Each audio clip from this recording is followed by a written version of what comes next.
Så handler det om at få nyt og klart syn på tingene. Vi er nemlig kommet til øjenklinikken med Mira, der laver synskirurgi.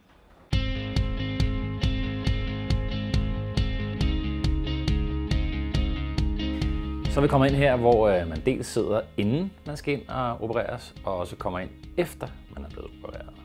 Og Henrik, Mira, navnet, hvad betyder det? Jamen, som udgangspunkt kan man sige, at Mira bare stadig et ord, som vi har, betyder som sådan ikke noget. Deler man det op og går ind og googler lidt spansk, så betyder det, jeg ser.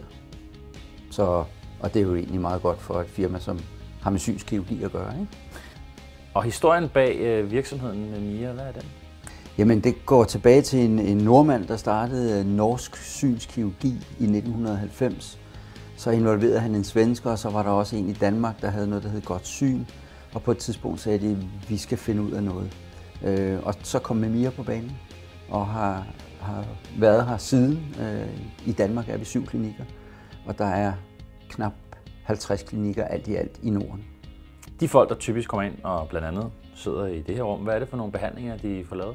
Jamen, de får lavet 1 af 2 behandlinger. En er en laserbehandling, den er mellem de folk, der er 18 til 40 år, hvor man korrigerer hornhinden. Og den anden, det er fra 40 år og op, som er der, hvor alderssynet træder ind. Altså, du ved selv, hvordan det er med, at man lige skal række armen lidt længere ud.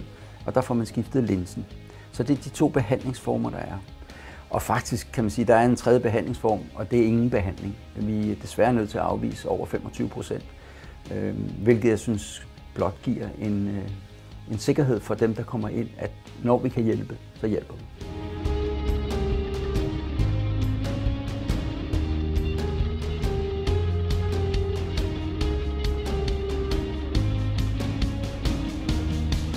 Nogle af de spørgsmål, som de folk, der får lavet behandlingerne, oftest stiller, hvad er det for nogle?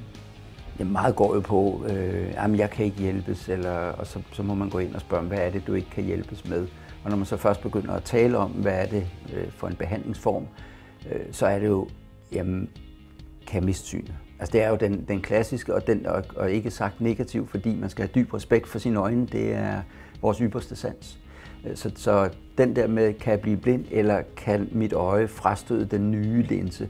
Og til begge 2, nej. Så det er slet ikke der, vi er. Det skal folk ikke være bange for. Og et hav af mennesker, der får behandlet deres øjne og går herfra med nyt syn, de må jo også få nogle briller, der bliver overflødige. Hvad gør I af dem?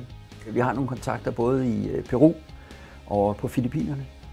Og der er nogle mennesker, der sørger for, at de briller kommer ud til rette mennesker derude, som så får et klart bedre liv ved at få en brille, der passer til netop deres synsproblem. Så de bliver givet væk der.